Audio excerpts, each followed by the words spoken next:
Hi, it's John Flynn. This is Copley Advertising. And today we're going to talk about YouTube subs and shares.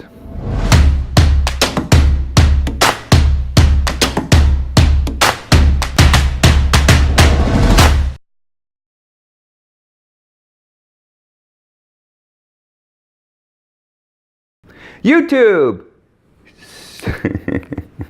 subscriptions and shares. I'm so tired. We're moving this week. That's why I'm just laying on the couch doing this, because I'm just, exhausted. We still have a lot to do. And moving sucks. Anyway, YouTube subs, likes, shares. I don't care. I think I got 14 people who are subscribed to this channel. And I just want to say to all of you, please unsubscribe. You're doing me a disservice. I want to be at 0 all the time, right? I don't want any likes or posts, not even dislikes. I don't want anything. Because I think what it does is that it poisons what happens. So the great Gary Vaynerchuk, said he put out YouTubes for like 24 months, just put out YouTube videos and nobody cared. He was just wrapped up in content and trying to get the best content to people. And I think what I've seen, and not everybody, I mean, there's some really, smart people out there, like the great Alex Berman. But, that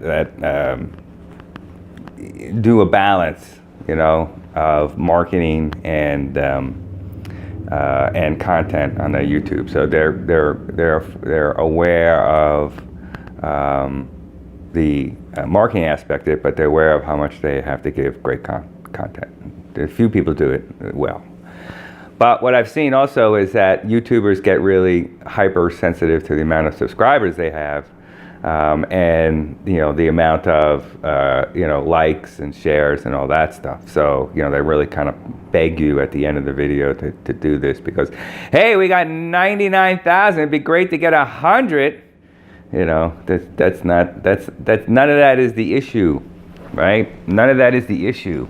The issue is to be of service, right? The issue is to give great content, right? The issue is to be a thought leader, right? The issue is to help people, find their way, with mobile marketing, right? And what's happening in the workplace and how everything's marketing now. Everything's marketing, okay? We got Twitter, you got Instagram, you got mobile marketing, you got all this stuff. And if you think you can get away without marketing, you're in trouble. One of my favorite examples that I've talked about many times before is the Bezos has bought Whole Foods, right? Mostly for a distribution play, but he bought them. So you don't think he's not going to play with them, because he is. So he just started a 2-hour free delivery. Now, what are these other, regional supermarkets doing? Like Stop and Shop is the big local market. Star Market is also, but they're not from here. They're from Stop and Shop's from Quincy. So how did they change their marketing, right? When they saw Bezos come in, they had a big meeting and said, "This is how we have to." No, no. 5-mile radius is like 95% of their customers, which is great. You know where they are. It's a 5-mile radius. You just pound it. And not with flyers. You do mobile marketing. You do Facebook. You do Instagram. You do Twitter. You do all these things over and over. Invite people in the store. Give them a free bag of chips. Whatever it takes to get them in the store. And when they get in the store, you better be really nice to them. Turn on that New England charm. You talk the language, right? Grew up here, right? Did you go to the Dunkin's, Mrs. Murphy? Huh? Did you get a regular or did you get an ice? You should always get an ice, even if it's 20 below, right, Mrs. Murphy? We got a bubbler in the back for you, Mrs. Murphy. It's good, yeah. Do you know Jimmy Murphy over on D Street in South Boston? Yeah. Oh, no, he was a good friend of mine, yeah. Jimmy was a little weird, though, wasn't he? Living with his mother in the basement.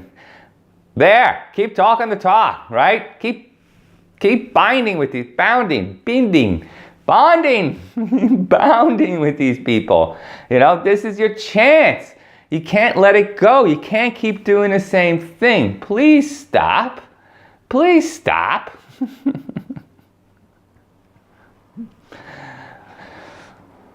So many good tools out there. There's so many good tools, and it's cheap, cheap, cheap. All you need to do is use them, and you're gonna fail, right? So you never used Twitter before as a marketing tool, you're gonna fail. There, good. You know how much it cost you? Zippo, a little time, right? You learn. Mobile marketing, I knew nothing about mobile marketing besides, seeing it in action with other people, other agencies, but I knew nothing. I took 2.5 years of my life to learn the ins and outs of mobile marketing, and I right now know a lot of mobile marketing. And if somebody, hey, once in a while, I get on this conference call with people, and then they have their, another vendor on, and I just sit there and I'm like, no, you can't do that. That's a lie. No, I could geofence everybody named Bill. No, you can't. Mm-hmm. So anyway, that's what needs to be done. Okay, it's a new game out there, right? That's your brand now. You have to go out, you have to do the marketing of it, and you have to listen to people what they want. I hate when I go into an account and they give me a marketing plan, and I say, well, what data did you use to formulate the marketing plan? And they go, I did. You're not the demo. You're some 55-year-old fat guy behind a desk. You're trying to reach 25-year-old women. Nobody cares what you think. Nobody.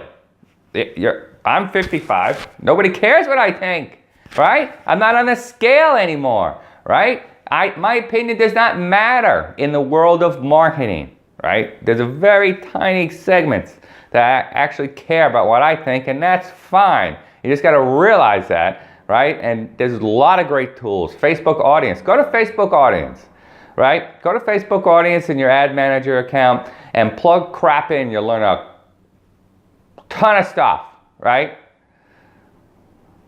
Don't worry about subs. Don't worry about likes. Don't worry about shares. Don't worry about any of that. Worry about giving great content, right? And then do your job, right? Do your job. The game is not how many YouTube users you have or subscribers. That's not the game. The game is to give quality content and help people. The rest will come. John Flynn, Copley Advertising.